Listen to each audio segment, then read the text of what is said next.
Hey, Forky here. How's it going? I got another question. What is Forky Asks a Question? Hi, I'm Jay Steele, the biggest Pixar connoisseur on the WWW, and Forky Asks a Question consists of 10 short episodes that are all now streaming on Disney+. You lost me. Really? Okay. It takes place right after Toy Story 4, so it's basically like a mini Toy Story 5. If you've been looking for more Toy Story adventures, this is it. So very, very lost. How can I say this in a way you'll understand? It's a fun cartoon with silly noises, very well-written silly noises by Bob Peterson. Nope, I'm still lost. Well then, how about we ask Bob Peterson, the writer and director of Forky Asks a Question. Bob has been working at Pixar Animation Studios since 1994 and has worked on Toy Story all the way up to Toy Story 4, giving his creative expertise on nearly every Pixar movie known to man.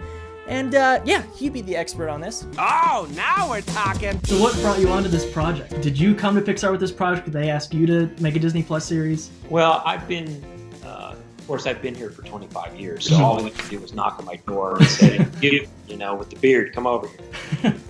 But no, we had meetings with Pete Docter and Josh Cooley and just talked about what could we do for Disney Plus. And this is a year ago, so the movie hadn't come out. I was getting inklings of this Forky character that it just felt like he was going to break out. Nope, I'm putting the brakes on. Stop right there. I can't hear this. But keep going. The thing I really like about Forky is he's naive, he's very sympathetic and empathetic, but he can be a little bit of a trickster, and he has a bit of innate wisdom.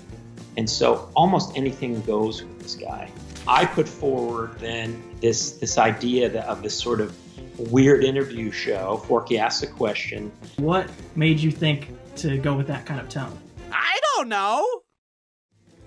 I just wanted to make it look like it was a little slice of life that happened right after Toy Story 4 and before Knifey arrived 6 months Oh, ago. so it's in between Oh, okay.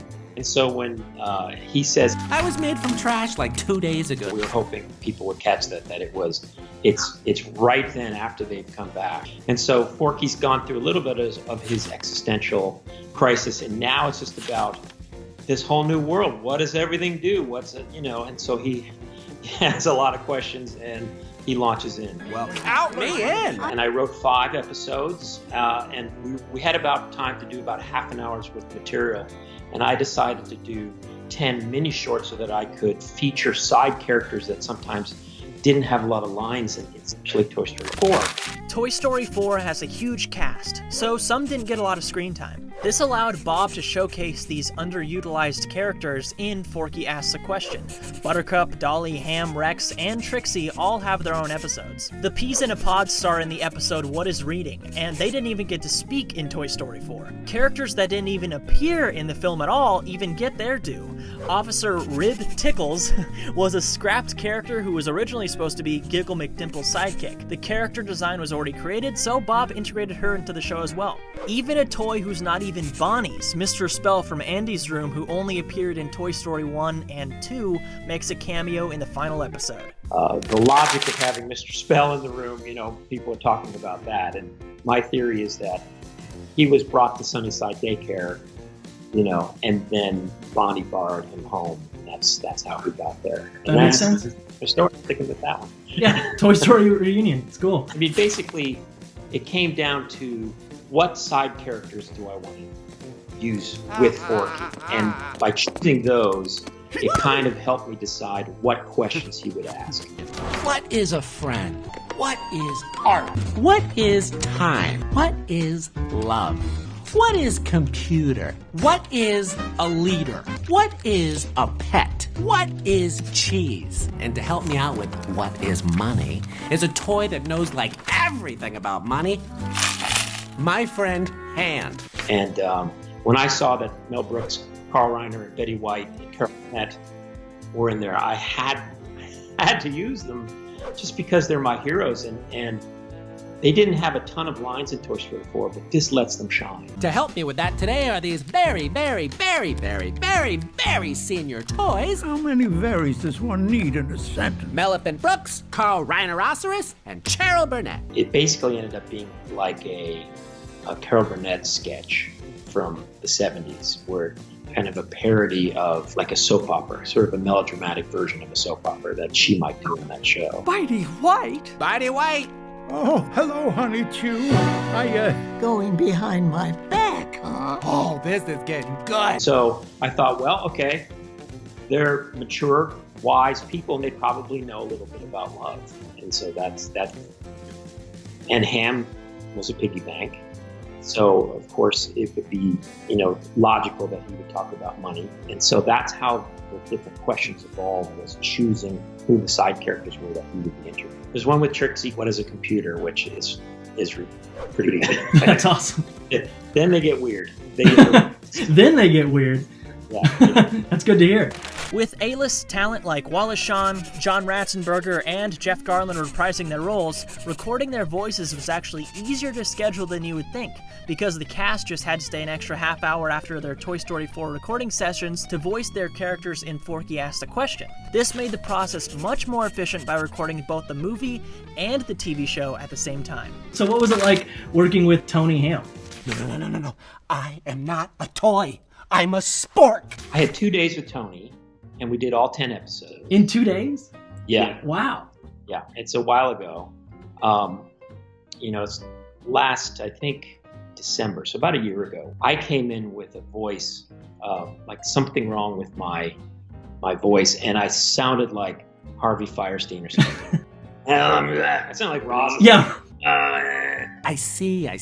When that happened, was that traumatic? Did you have to go to hospital? And so he looked at me like, who is this gargoyle talking to me? But he is the best. He's very friendly and really wants to find the funny.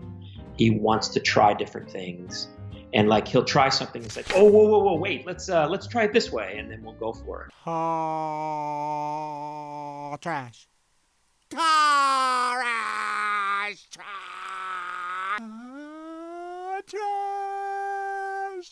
Oh. Oh. Trash. He loves that character. And so it was just a joy. With a normal Pixar movie, you always hear about how the story is constantly changing through production, and the different directions the team chooses to go down to create a better final product. Because of this, they typically have about 4 to even 6 years to make the movie. But in Bob's case, he didn't have the luxury of time. For Forky Asked a Question, it took about 1 year from start to finish. Bob started writing the episodes late 2018, animation began in March 2019, and it was all completed that September. Then the show started airing the next month in November. Bob had to go as quickly as he could with the resources he had. He even had to remove a part of the Pixar process to do this. He didn't go to story, but rather write to layout.